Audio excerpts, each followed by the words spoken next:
Festival Svetlobna gverila je v bistvu nadaljevanje festivala Detektivi svetlobe, ki smo ga zastavili pred 10 leti in je predstavljal mednarodno združenje Transnational Detectives.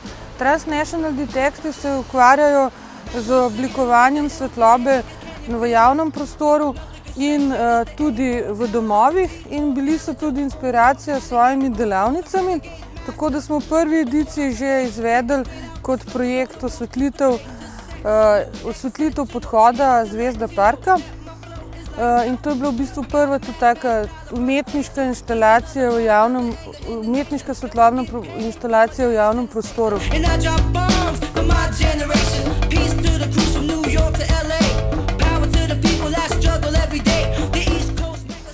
V naslednjo edicijo, ki smo festival preimenovali v Svetlobno gverilo in smo se osredotočili predvsem na umetniške projekte bolj kot arhitekturne. Sicer od druge edicije sodeluje redno z nami tudi Fakulteta za arhitekturo in tudi številne druge izobraževalne in kulturne inštitucije, brez katerih program Svetlobne gverile ne bi bil tako bogat oziroma bi ga bilo zelo težko izvesti.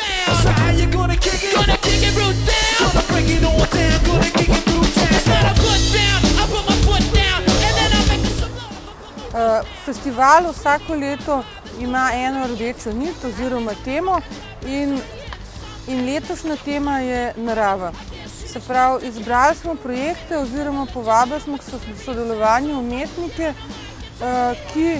za katere smo menili, da imajo projekte, ki se tičejo narave, oziroma smo jih spodbudili, da ustvarijo svetlobne projekte, ki nekako tematizirajo naravo. Narava je že bila od nekdaj nekakšna inspiracija umetnikov iz različnih obdobij, ki so z različnimi sredstvi poustvarjali naravo. Letos v tej naši ediciji pa se narave lotevajo umetniki tudi na drugačne načine, bolj raziskovalne. Naprimer, tak zelo zanimiv projekt je projekt Gilberta Esparze, katerega producent je Galerija Kapelica.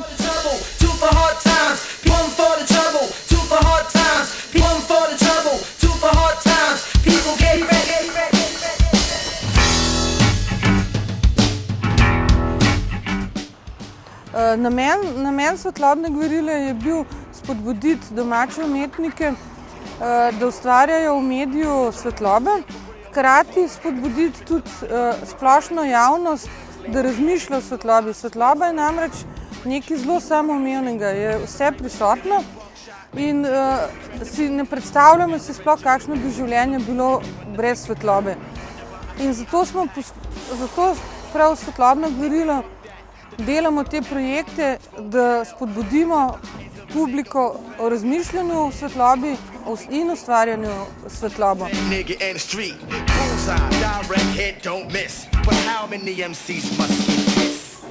Eden od namenov Svetlobne gverile je tudi to, da splošno javnost opozarjamo na vlogo umetnika v družbi oziroma na vlogo, kakršno bi moral imeti umetnik v družbi. Predvsem gre tukaj za postavitve v javnem prostoru, zato tudi večji del programa poteka v javnem prostoru, da bi s tem spodbudili razmišljanje o umetnosti in vlogi umetnika v družbi in javnem prostoru.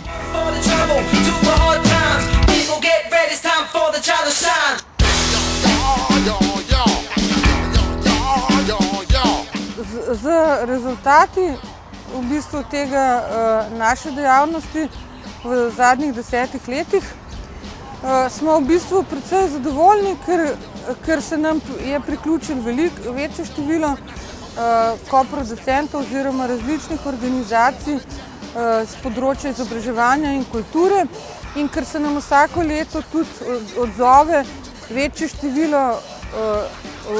število ustvarjalcev. In letos na tej ediciji predstavljamo 30 umetniških projektov. Ti projekti potekajo na različnih lokacijah po jedru mesta in kot glavna lokacija je vedno galerija Vžigalica, lahko rečemo, da je to nekako domovanje Svetlobne gverile in njena okolica. Tako da se zdaj letos ta prvi del, ki bo odprt 16. maja, razteza od galerije Vžigalice, Trga francoske revolucije, Vegova ulica, Novi trg, Atrij ZRC in Breg. V drugi etapi z otvoritvijo 23.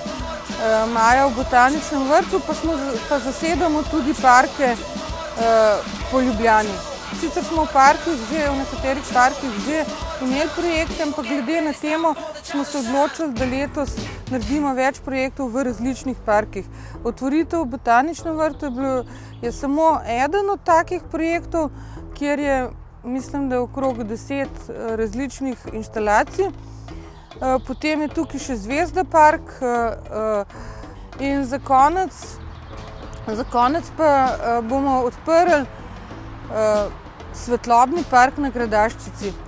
Gre namreč za projekt, ki smo si ga zelo ambiciozno, hrabro zastavili za to 10. obletnico. Namreč na Gradaščici bomo postavili svetlobno skulpturo Boštjana Drinovca, drevesni delec, ki bo tam stala 5 let. In cilj tega svetlobnega parka je ne postaviti samo eno inštalacijo, ampak skozi leta in dodati še druge inštalacije. Glede na prostor smo se odločili, da bojo sobivale največ 3 v istem času. Potem jih bomo pa menjali.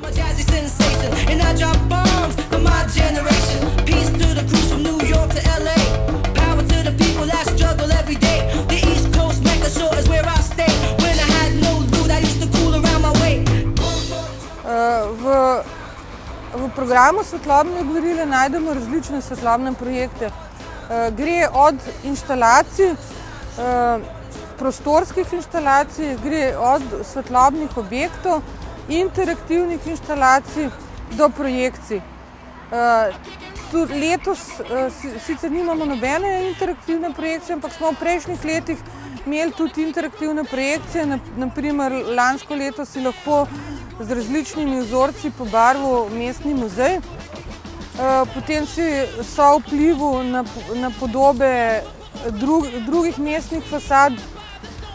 Letos pa recimo lahko ustvariš s svojim srčnim utripom, ustvariš utrip enega od mestnih dreves.